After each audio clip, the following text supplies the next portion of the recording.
So if you didn't hear this past Sunday, everyone was here this past Sunday, you heard Pastor just gave an excellent sermon on Ecclesiastes 7 verse 7 and how people tend to oppress or bribe each other, right? And it was very good. It was wonderfully walking through just the folly of trying to control people, and even turning back around us and how we might try and make a gift about something that we get back.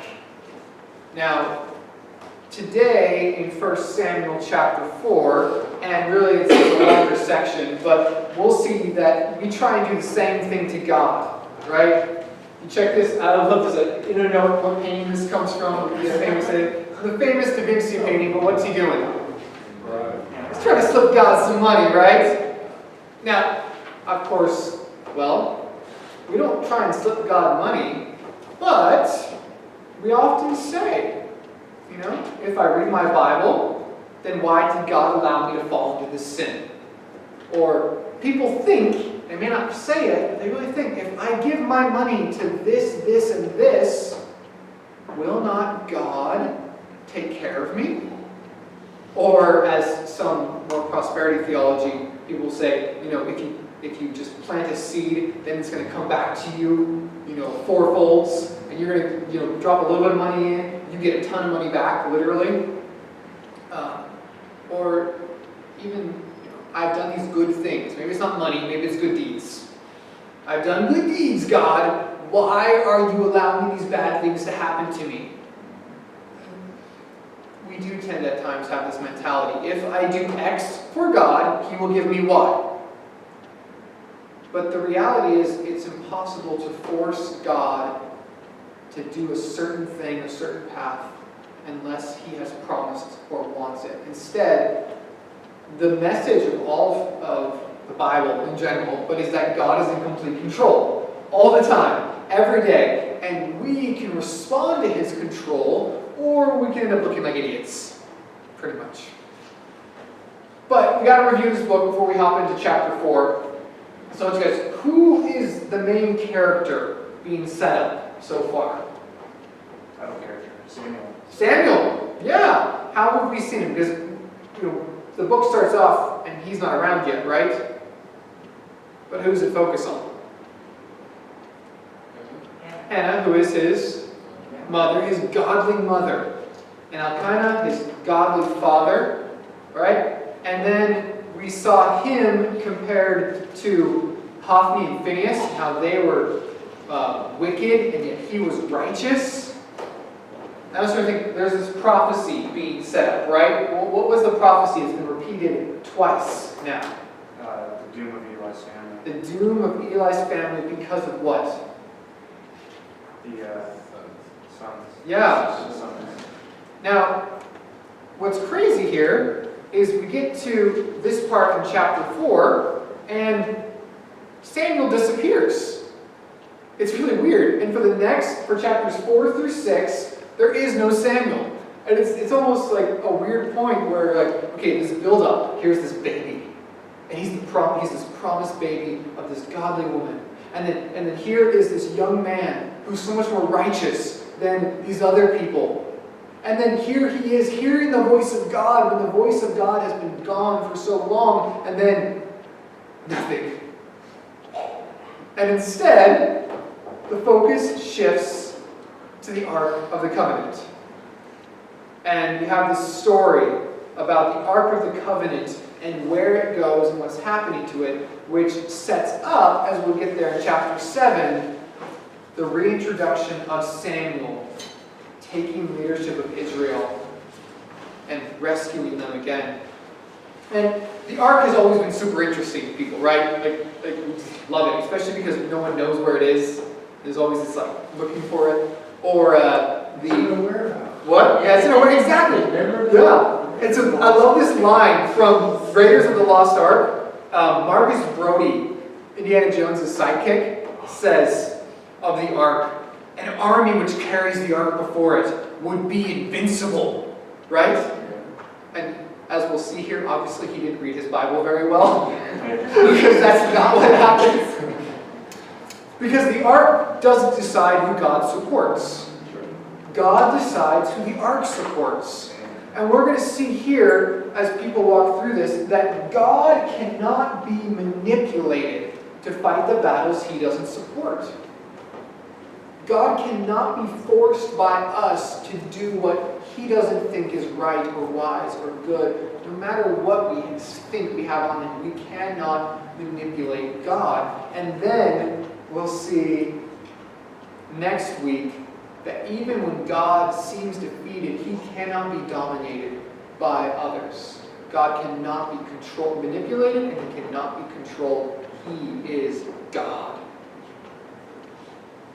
Now, we got to start off, though, with the problem, as we always do. The problem starts off with Israel, once again, being in trouble. They're defeated, so they try and force God's hands. Can someone read chapter 4, verses 1 through 4 for us? And the word of Samuel came to all of Israel. Now Israel went out to battle against the Philistines. They encamped at Ebenezer, and the Philistines encamped at Aphek. The Philistines drew up in line against Israel, and when the battle spread, Israel was defeated by the Philistines, who killed about 4,000 men on the field of battle. And when the troops came to the camp, the elders of Israel said, "Why has the Lord defeated us today before the Philistines?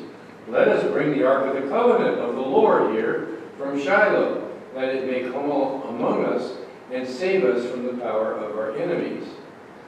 So the people sent to Shiloh and brought from there the ark of the covenant of the Lord of hosts, who is enthroned on the cherubim. And the two sons of Eli, Hophni and Phinehas, were there with the ark of the covenant of God. Thank you, Ving, for bringing that. So, if you guys recall from last week, I was trying to say and make the argument that that first part of verse 1 in chapter 4, so 4:1a, as we would say, actually goes with the previous section. Some of your Bibles may even break that down. And the word of Samuel came to all Israel actually goes back to 21. This is one of those places where the word or the presentation isn't always good. Sometimes it's not inspired by God, so sometimes we could argue, I don't think this is exactly right. But it could fit here a little bit because it's a transition statement, right? It's saying, we just said, here is Samuel who has the word of the Lord. It's going to all people. It's accessible to all of Israel. But who do the elders not consult when they make this decision? Samuel, or the Lord. They don't go to the prophet. And this is actually a big deal because it's showing the problem in Israel. The problem really isn't their defeat. The problem is their lack of trust in God. And we see, because they don't trust in God, they try and control God. But before we get there, we have to deal with the enemy. And so we got, first off, the issue with the Philistines. Philistines, famous biblical people group. What do you guys remember about the Philistines? Who's a famous Philistine? Goliath, of course. We'll get to him. Just a few chapters. What else about them? They were seafaring people. Yeah. It's very good. You notice those little historical things. Yeah, they're seafaring people. We'll get to there.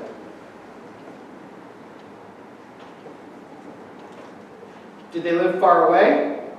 No. Very close. They lived near Israel. Were they friends with the Israelites? Almost constant conflict. Almost constantly fighting. Yeah. Did they worship Yahweh? No. No. They worship other gods like Baal, right? And they were a people, we're pretty sure, who came from across the sea. They're actually they're not from the original Canaanites, but they came from over in Greece, Italy maybe. A lot of people think they came from Crete, which the Grecian island of Crete, because they have a lot of the same hairdresses that goes on there. And they sailed to Israel, or to Canaan, that area, and landed along the coast. They also are really known famously outside of biblical history for trying to invade Egypt during the reign of Ramses III. And no, it's not going to show up.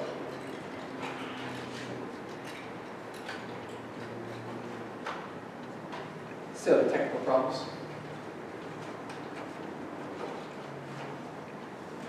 Yeah, it's not going to show up. You can see that there's these pictures on the pyramid of Ramses III in Egypt of this invading force that comes in, and they have the same headdress that is recorded of the Philistines there. So it's not the Philistines tried to invade Egypt, but they were repelled, and so what do? They go back to the land of Canaan up there. And so one of the reasons it's interesting that when you look at the path of the Exodus, they take out here and they go this like long path around all the way here and then come up from the east, because the Philistines were all hanging out here in that time. And if Israel had marched the closest way, they would have encountered a lot of enemies and they have been tempted to turn back. So the Philistines are around during this time. And they mostly lived along the Mediterranean because seafaring people. So we see this, their location. Here's a little map. The pink area is where the Israelites dwelled. And this is all up in the mountainous region and along the Jordan River. As much as Israel was supposed to be promised huge amounts of land, they didn't get there because they couldn't defeat their enemies because they didn't trust God. And so the Philistines lived on the coastal side. So there was constant conflict because in between the hills and the beach was the rich, fertile middle valley called the Shephelah. And if you are trying to farm and feed your people, do you want rocky land or beaches or fertile fields? And if you have two people on opposite sides of those fertile fields, what tends to happen? Conflict, right? So this is a constant fight between them as they're fighting over land. And the Philistines, I'll do one more picture just to help you see this. The Philistines are already set up, and they've taken the land around this place called the Yarkon or Harkon River, right up here on the left. And they're staging themselves at Aphek because there's a famous road that comes along here. You can see it on this little dotted line. It's called the International, let me get this right, the International Coastal Highway.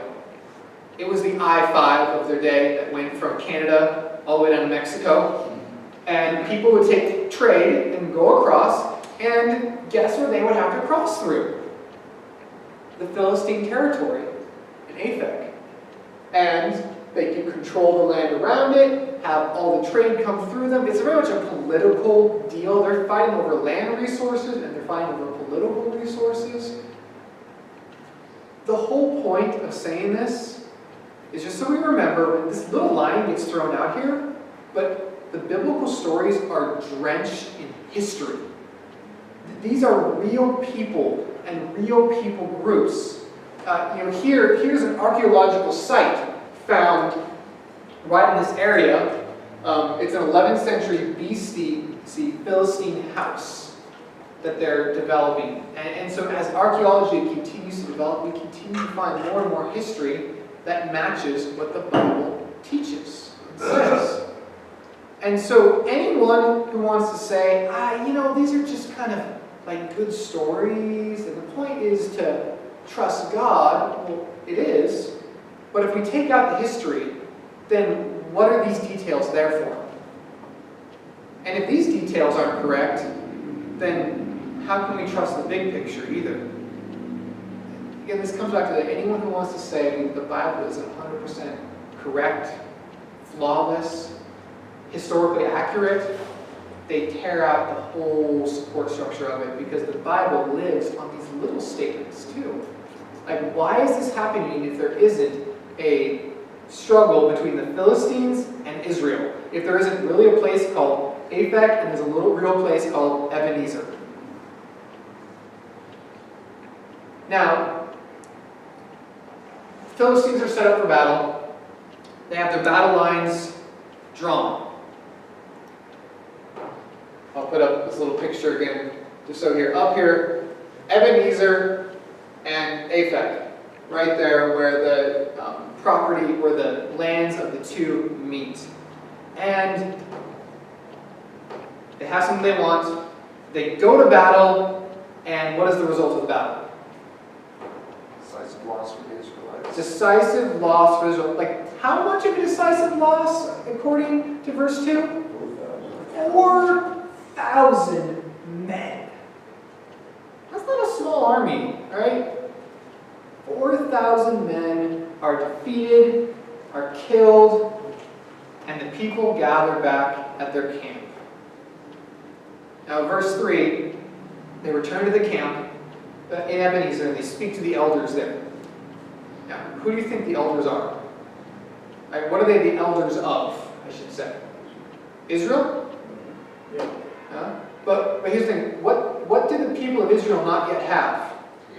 A king. So, when it says Israel, it's not a united kingdom under a king yet. What are they? They're 12... The representatives of the tribes. Yeah, there's 12 tribes. And probably in this case, it's just these tribes right here, the northern tribes. It's not all the tribes of Israel, it's the ones who are in this battle, because as I was talking last week, how the judges kind of fought in different periods of Israel, in different places. They weren't saving all of Israel, just kind of their areas. So this is just the elders of these tribes gather together, and they decide. They're kind of like the political leaders. You know, we even see them in importance all the way back in the book of Exodus. When Moses shows up, he goes to the elders of the different families who are the tribes and says, hey, we got to honor God together.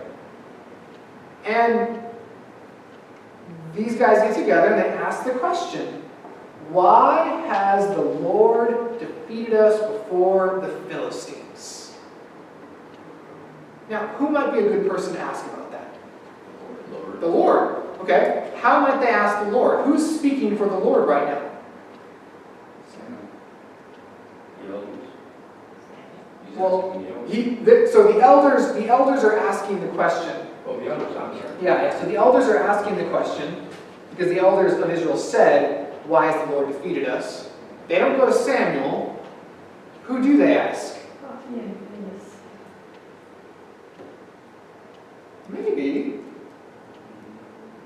But do they even actually ask anyone? I would just, They pull Hophni and Phinehas into it.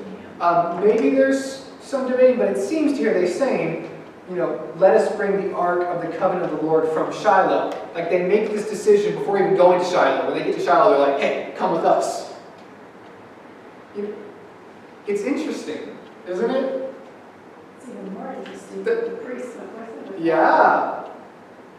And then look here where they say this at the end of verse 3. Let us bring the ark of the covenant of the Lord from here to Shiloh, that it may come among us and save us from the power of our enemies. Now, in the ESV, it makes an interpretive decision there. When it says it, what does that sound like? What are they putting their trust in? The ark, yeah. In the Hebrew, it's a bit unclear. It could be it or it could be he. It doesn't say exactly, but there's probably a reason that the author is putting it that way, because it's probably unclear to everyone. Who are they trusting? Are they trusting God, or are they saying the ark is going to save them? Yeah, but clearly, they think their victory is to bring this big box into battle, right? And this box is pretty important, right? So they make their decision, and they bring this beautiful box in there. Now, it's an important box. Why is this important? The presence of the Lord is. Yeah. Do you guys remember what's inside of it? I'll give you a hint. Here's a picture.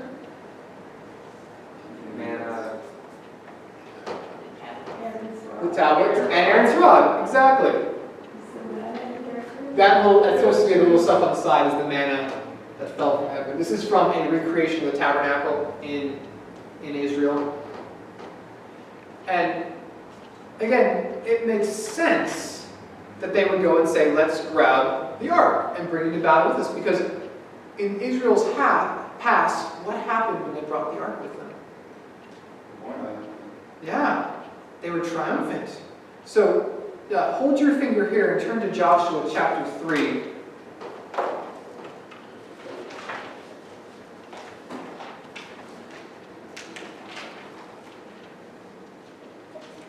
If we look at what the ark did in the past, Joshua 3,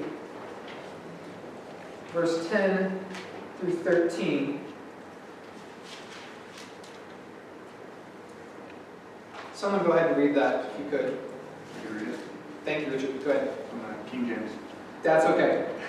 And Joshua said, Hereby ye shall know that the living God is among you, and that he will without fail drive out from before you the Canaanites, and the Hittites, and the Hivites, and the Perizzites, and the Girgashites, and the Amorites, and the Jebusites.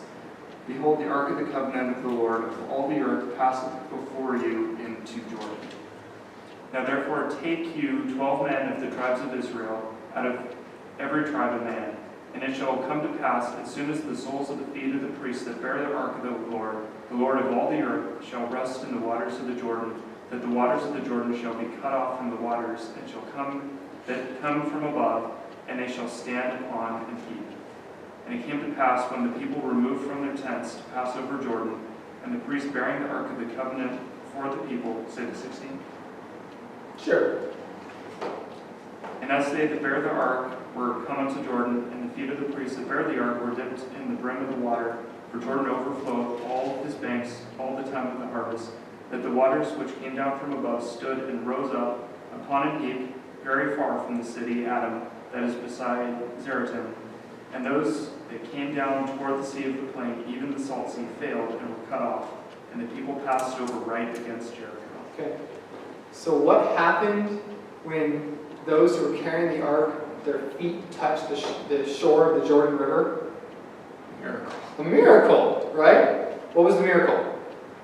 Water stood in a heap. Yeah. So it pulled back, and they walked across on dry land again.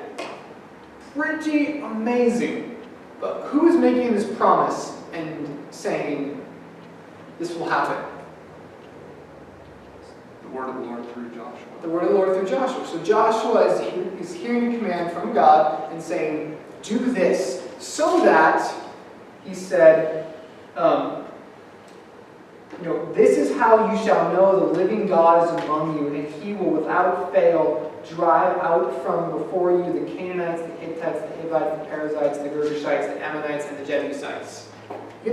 God is saying, here's a sign to show that I am with you. Trust me.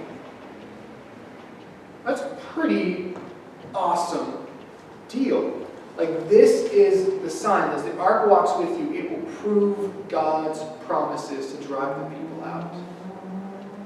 Even that prophecy is accurate because it doesn't mention anything about Philistines. Yeah, exactly. The Philistines aren't said that we're driven out here. And the fact is that all these people do not get driven out because they don't trust the Lord. Even though he says, I will drive them out if you will do this, they don't.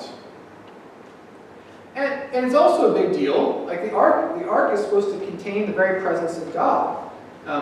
You don't just stay in Joshua for a second, don't flip away. But again, in 1 Samuel, he said, the covenant of the Lord of hosts, who is enthroned on the cherubim. You have those two angels that are standing in between, and the center was supposed to represent God dwelling there. Moses would say in Numbers 10:35, whenever the ark set out, Moses said, arise, O Lord, let your enemies be scattered, and those who hate you flee before you. Like, makes sense, right? Bring the ark. But here's the problem. Joshua, who had the ark, was also defeated in battle once. Just flip in Joshua chapter 7.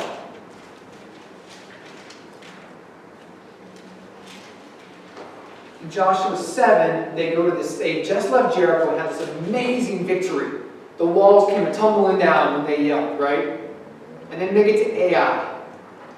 And 7 verse 1 says, "But the people of Israel broke faith in regards to the devoted things. For Achan, the son of Carmi, the son of Zabadi, the son of Zerah, of the tribe of Judah, took some of the devoted things, and the anger of the Lord burned against the people of Israel." And so they go into battle, and they're defeated. And so then let's read verses 5 through 7. And so when we read that, I want us to try and notice, how does Joshua lead the people when they're defeated once?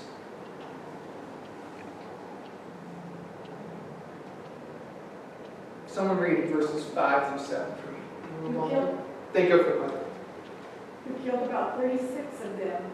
They chased the Israelites from the city gate as far as the stone quarries and struck them down the slopes. At this, the hearts of the people melted in fear and became like water. And Joshua tore his clothes and fell face down to the ground before the ark of the Lord, remaining there till evening. The elders of Israel did the same and sprinkled dust on their heads. And Joshua said, "Alas, sovereign God, why did you ever bring this people across the Jordan to deliver us into the hands of the Amorites to destroy us? If only we had been content to stay on the other side of the Jordan." Yeah. It's interesting. He's asking this question much like the elders did, right? But then read verse 10, or verse 11, sorry, verse 11. Israel has sinned. They have violated my covenant, which I commanded them to keep. They have taken some of the devoted things. They have stolen, they have lied, they have put them in with their own possessions. So Joshua goes to the Lord. The Lord tells him, why have they done these things? Because Israel has sinned. Because Israel has sinned. And even for me, what does Joshua do? What are his physical actions when they are defeated? Tears their clothes. Yeah, which was a sign of sorrow and repentance and mourning, not of pridefulness. And then, of course, the story goes on. They begin to figure out, okay, what has the sin taken place? And they begin to find and actually find Achan and find out what he has done and that he violated God's command. Now, Joshua calls the people to repent for their sins. What do the elders of Israel do in 1 Samuel 4? What do they call the people to do? Just bring the ark, right? Do they talk about their sin or about their own standing before God at all? No, it's just like, go get the lucky rabbit's foot, okay? Let's get the God in the box, because God's going to take care of his box. So if we have the box, God will make sure we are victorious. Exactly. And why might that be a sign that things are not going to go so well? Because God said they were going to get it. God said they were going to get it. Like here you have these unrighteous men, and they're doing what they're supposed to do. They're carrying it as priests of God. But they are the most wicked men to be doing so. You know, we got to think through this. This is a great example of doing a religious act that our forefathers did, that others have done before them, but they did it without God's blessing. And it's this picture of religiosity, of dependence upon God to win our victory, and yet without a heart of submission to God. And this isn't just an Old Testament thing either. You don't have to flip there, but in Acts chapter 5, we have the story of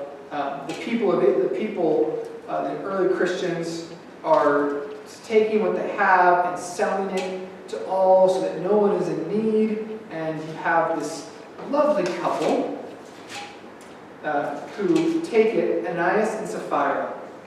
And they take what they say, they've sold their property, and they bring it to the Lord, right? And verse 2, they lay it at the apostles' feet as if they could. And then Peter calls them on and says, Ananias, Why has Satan so filled your heart that you would lie to the Holy Spirit and keep back for yourself part of the proceeds of the land? While it remains unsold, did not remain your own? And after it was sold, was it not at your disposal? Why is it you've contrived this deed in your heart? You have not lied to man, but to God. And what happens to him? He's judged for his sin. Because he tried to take what he pretended to be a holy act, a sacrificial act, and was killed.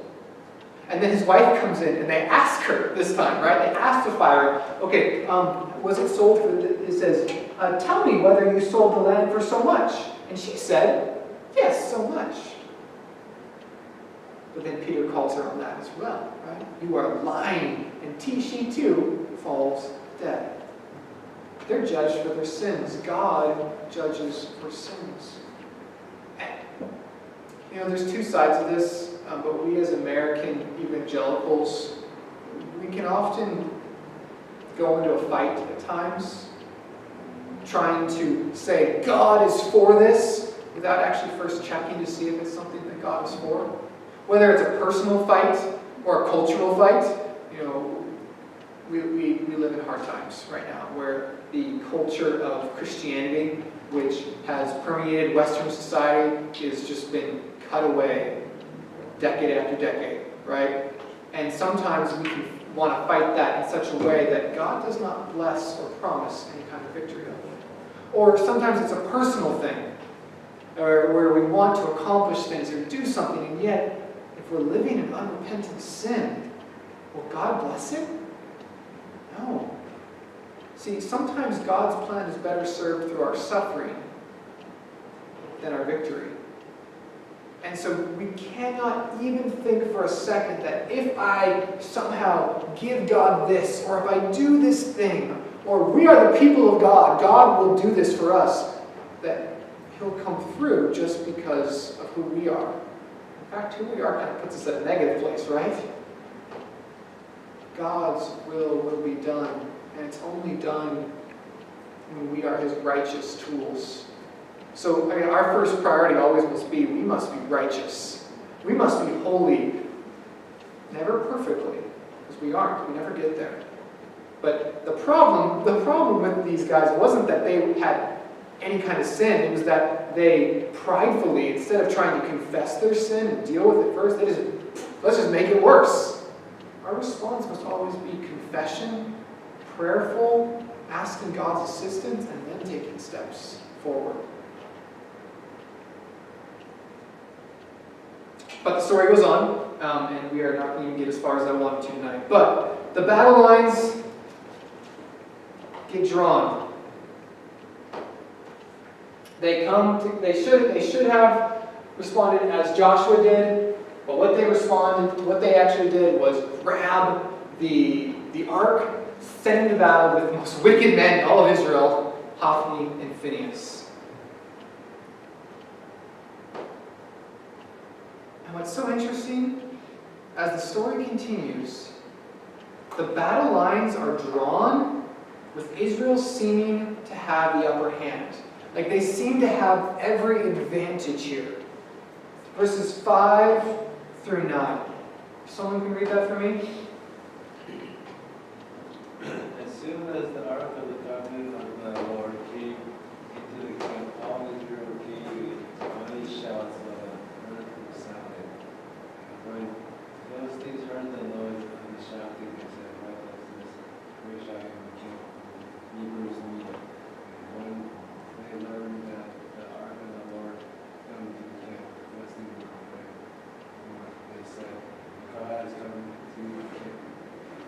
And they said, "Woe to us, for nothing like this has happened before. Woe to us, who can deliver us from the power of the mighty God? These are the gods who struck the Egyptians with every sort of plague in the wilderness. Give courage to be men, because these lest the slaves be Hebrews, so they have been to you, be men by." So imagine the scene, right? 40,000 men have just been killed in battle. They're weak, they're scared, and the ark, this glimmering golden presence, the image of the presence of the living God, rolls in, and the people go ecstatic. Like, it's so much so, I love it where it says, so the earth resounded. It kind of gives a picture of the people going around Jericho and shouting, and the earth shook. Like, it's just this victory. And so then what happens that appears to give the Israelites the upper hand? How do the Philistines respond? In verse 7. With fear. Yeah, the Philistines are afraid. Why are they afraid? What are they thinking about? Yeah. Now, they know about the ark of Yahweh. They know and they've heard stories about Yahweh. Their history is a bit off, right? What's off about their story? These are gods. Yeah, plural gods. Yeah. So they seem to think that Israel are polytheists, not monotheists, but in one God. Also, did the gods strike down the Egyptians with every plague in the wilderness? No.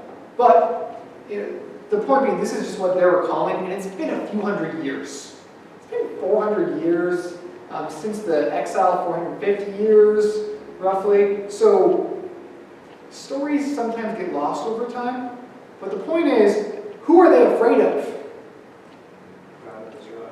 God of Israel, Yahweh. They've heard these stories, and in some sense, they're giving more respect to the ark than the Israelites are. Like, the Israelites are like, yeah, let's go get it. Bring it into battle with us. And the Philistines are like, oh no. The gods of Israel are here. Woe is us. How can we fight them? Remember what we've heard, the stories have happened? Like, this is it for us.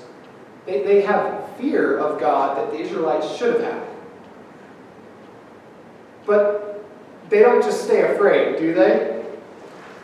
The Philistines also, they are afraid, but they also have courage. They become courageous. They say, take courage and be men, O Philistines, lest you become slaves to the Hebrews, as they have been to you. Be men and fight. Their concern here is they don't want to become slaves of the Hebrews, which, using Hebrew is probably a little bit of a pejorative term too. It's like, oh, those little Hebrews. Because they're not calling them the men of Israel. Israel was more of a political term, talking about a nation, people. Hebrews is more of like a people group term, and they're like, oh, those little Hebrews.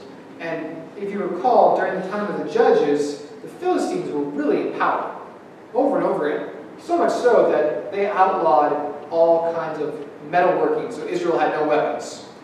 And we see in Judges 10, verse 7 through 8, the anger of the Lord was kindled against Israel, and he sold them into the hands of the Philistines and into the hands of the Ammonites, and they crushed and oppressed the people of Israel that year. For 18 years they oppressed all the people of Israel who were beyond the Jordan in the land of the Amorites, which is Gilead. So the Lord handed them over to the Philistines, and the Philistines oppressed them for 18 years. So the Philistines don't want to have the roles reversed. They don't want to be enchained and suffer. And if you recall, even Goliath's big boast is, if we win, you become our slaves, and if you win, then what? We become your slaves. So there's this understanding of like, okay, whoever takes this victory is going to be enslaved. And so they pull their strength together and say, let's go do this. All this is just simply to show the setup that God is in complete control. Because though the men are terrified and have every reason to lose, even if something is going in someone's favor, if God doesn't want them to win, there's nothing that they can do. Having an object that brings terror into the minds of their enemy, and yet having no success. So even though Israel has this lifted up opportunity, we see the defeat and deaths take as they are having to take the hand that is given. The defeat and deaths taking the hand given to them. Verses 10 through 18. Now, you'll notice something interesting here. And we're not going to get to this whole section tonight because we have 10 minutes left. But verses 10 through 11, 10 through 11 is all about the defeat in battle. How many verses is that? 2. And then verses 12 through 18 are about the death of Eli. How many verses is that? 6. So 7, because if you include that one in too. And so one thing you always want to know is one important tool for understanding Hebrew stories is when the text slows down, it's important. Now, because like, how many people die in verse 10? 30,000. That's a lot of people. And how much time does it spend talking about those 30,000 deaths? One sentence. Eli dies. And it spends all this time talking about his death. What might that difference in length symbolize? Significance. Why is the death of Eli so significant?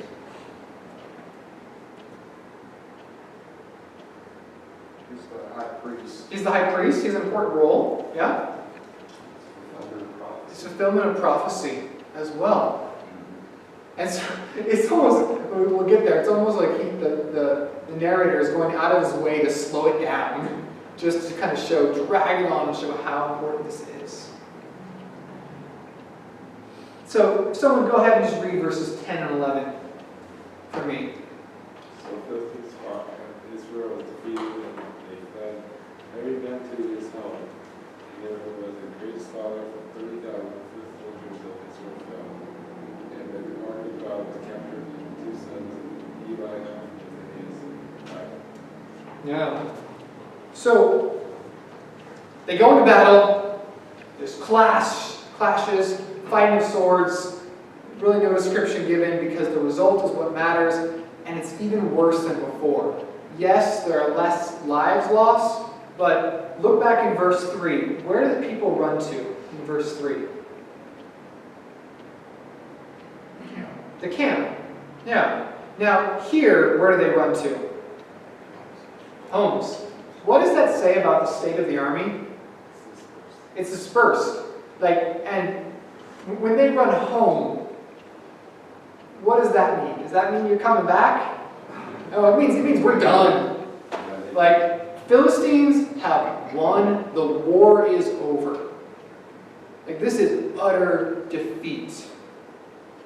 And people will comment. I'll briefly say, when it says 30,000, 40,000. What? 4,000. No. And so you have these 4,000, now 30,000 here. So people say, oh, there's no way these numbers were so big. Right? They'll be like, this 30,000 people, there's no way an army was that big in ancient Israelite times. And I wrote a paper on this in seminary, so if you're really interested, it's not that exciting stuff. But basically, a lot of it's based on archaeology. And the one cool thing about archaeology is we keep finding out more. And 60 years ago, was saying oh man, this guy King David, there's no way he could ever exist. There's no record of him. And guess what we found out? He existed. And we keep finding out new things, and the fact the size is usable, and people who want to interpret these large numbers as being kind of symbolic, it doesn't fit the story. The point is that lives are lost, not that, just a ton of people lost. No, this is a huge loss to Israel. All these people are dead. 30,000 foot soldiers of Israel fell. This is bad. But even more than that, what also happens? What do they lose? The ark is captured. The ark is captured. Never has there been a darker moment in the history of Israel. Since their time where they were enslaved in Egypt, Because the ark represented the presence of God. And so, what would it being taken away possibly say? God is no longer with That them. wasn't as strong as they thought. Yeah. So, God wasn't. Diminished his. God was defeated, Yahweh was defeated, or God isn't with us.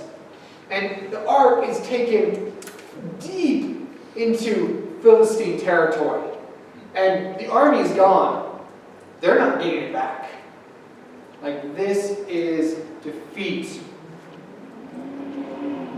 But as the next two chapters will show, God is not defeated. The ark is not captured. It's actually capturing the places that it goes to. It is the sinful people of Israel who are defeated. And the ark is captured along with the prophesied deaths of Hophni and Phinehas. They are gone, and God's word is coming to completion. The ark being captured is not against God's plan, it is part of God's plan, right? So much so when bad things happen to us. There's often the case, it was even a recent situation, a well-known preacher was caught up in immorality. He was living in an adulterous relationship for years, not telling anyone. Big issue, just so devastating for people. And you're just like, what in the world? Another example of this?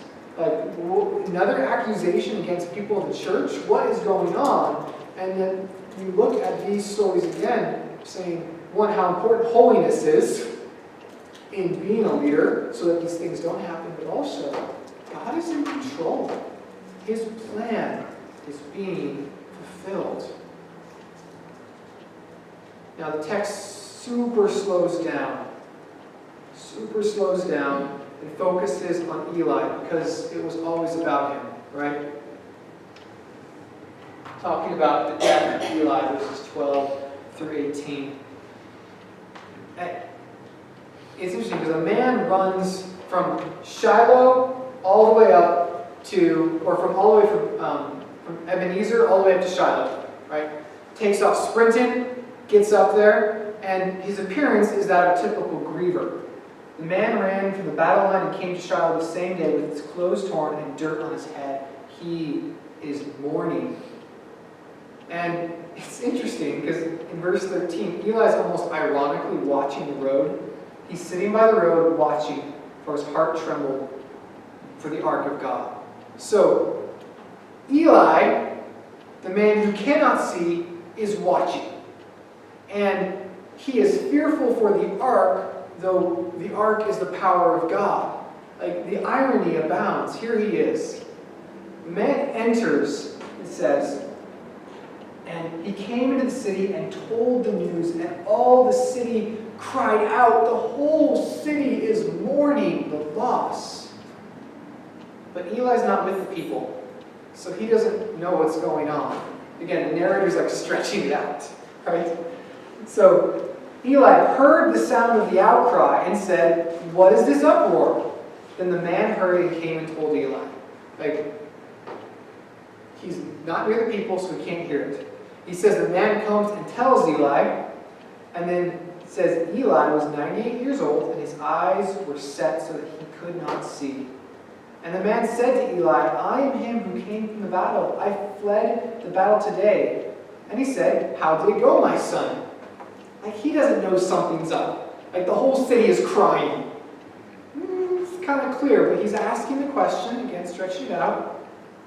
And then he who brought the news answered, "Israel has fled before the Philistines, and there's been a great defeat among the people."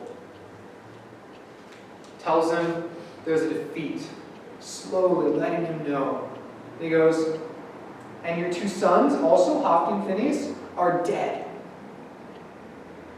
And the ark of God has been captured." And at the sound, and as soon as he mentioned the ark of God, Eli fell backward from his seat by the side of the gate, and his neck was broken, and he died. For the man was old and heavy. He had judged Israel 40 years.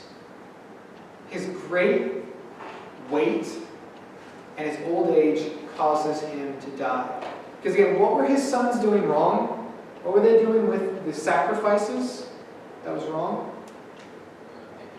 They were taking the fat for themselves that was supposed to be for God. And Eli was quite heavy in fat. His seat of leadership, because the seat that he is sitting in is supposed to be a sign of leadership, is one that he failed to even hold back his sons from their sin. He did not lead. His weight from this abused food takes him down, and though he was old, he did not have enough wisdom to fear God, but instead feared his sons. Even after 2 prophecies saying, your sons are evil, there's going to be judgment, who carries the most holy item of God into battle? His evil sons. Again, the ironies are abounding. Here's a man who, though had a great powerful position, was not doing what was right and did not stop the evil of his sons, and God's judgment comes. And he falls back and he dies. And next week, we're going to see that not only is the result then his death, but all of Shiloh is destroyed. Not referenced here, but talked about in the book of Jeremiah. And then his daughter-in-law, giving birth, recognizes the fact that the glory has gone from Israel. That though we said we served God, God's glory hasn't been with us because of our sin. And his great sadness rests. But then chapters 5 and 6 show us, again, the people of Israel mourn, but God is still in complete control. And that is the hope that we have as well. But we will get to that next week because it's so let me pray for us. We're going to ask you a few questions, talk about it a little bit, and then wrap